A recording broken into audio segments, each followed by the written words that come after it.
Kazuna Nakamura was born in 1890. She is Sayuki and Akira Takahashi's only child. When she was 3, her home had caught fire and her parents' lives were lost. But Kazuna remained safe and sound. She was brought to her grandparents Karayami and Akira, who she would know as her parents. They would raise her as their own. Her early years were spent with her mother. She taught her discipline. By the time Kazuna was 10 years old, she had no memory of her real parents. At that age, her father told her she was ready to start her samurai training. Kenzo would be her teacher, the man who brought her there. She was training and learning new techniques every day. Kazuna was determined to make her father proud and become the best samurai. When she wasn't training, she was constantly supervised by Takeshi, who was only a few years older than her. She wasn't allowed to be left alone. Even her room was guarded at all times.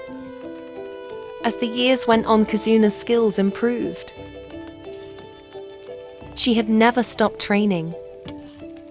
It didn't matter if it was raining or snowing. She wouldn't stop until her father noticed her potential. She was born to be a samurai. Her hard work soon paid off. One afternoon, her father called her to his office. She was ready to be knighted. He gave her new armor and a brand new katana. Kazuna promised she wouldn't let him down. When she got to her room, she immediately tried everything out. She then sparred with the other warriors. When the time came, she stood guard for her father during an interrogation. Since it was her first duty, her father ordered her to execute. Kazuna didn't know the man, but she knew he wronged her father. He had to face the consequence. Kazuna didn't feel anything when she killed him. All that mattered was her father's satisfaction. After that night, her father had fallen ill, so there wasn't much work to do. She would spend most of her time sparring with Takeshi, while waiting for another mission. Even though Kazuna was old enough to fend for herself, Takeshi was still ordered to guard her. She didn't mind it though. They were good friends. When the time came for her next mission, she was ready for it. Her target managed to put up a good fight, but Kazuna had the upper hand. She always completed her mission. With her grandfather still ill, Kenzo took charge. Kazuna and Takeshi were given new missions that involved more blood. They had taken many lives and burnt down many villages.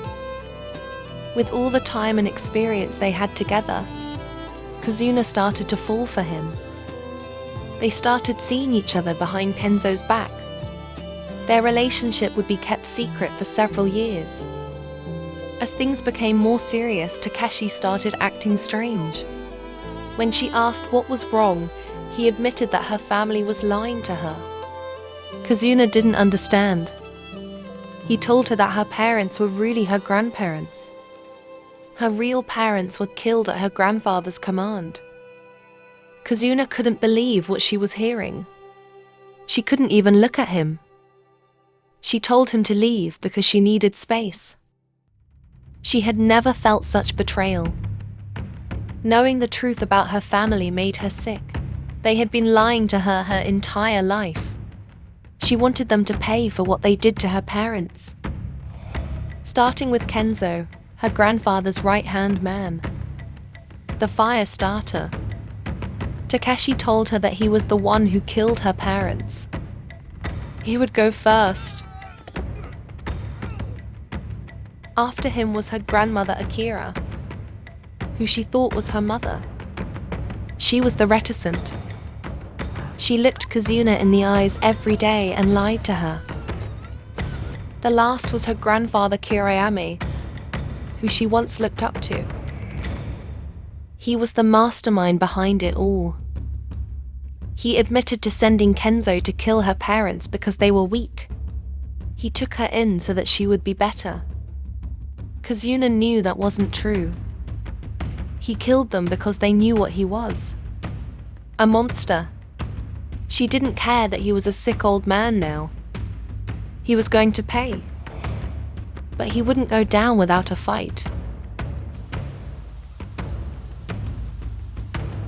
He was good.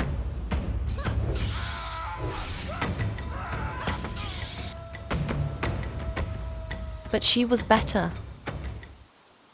When it was finally over, she burned the place down and all the memories with it. Her name would die with the other Nakamuras. Takeshi didn't know what he came back to. Kazuna fell apart when she saw him. He was all she had now. They found a small place to stay while word went around about the family's downfall. There they settled down and kept a low profile. Kazuna was hurt for a long time. She found it hard to even trust Takeshi at times. But he stayed by her side no matter what. They eloped in 1910. Every once in a while, Kazuna would need comfort for the loss of her family. Takeshi always lended her his shoulder. They lived a quiet farm life, but they never lost their combat skills. Soon they would start their own family. In 1913, they welcomed a little girl into the world. Her name was Michiko. She gave her parents a new purpose. They would protect her at all cost.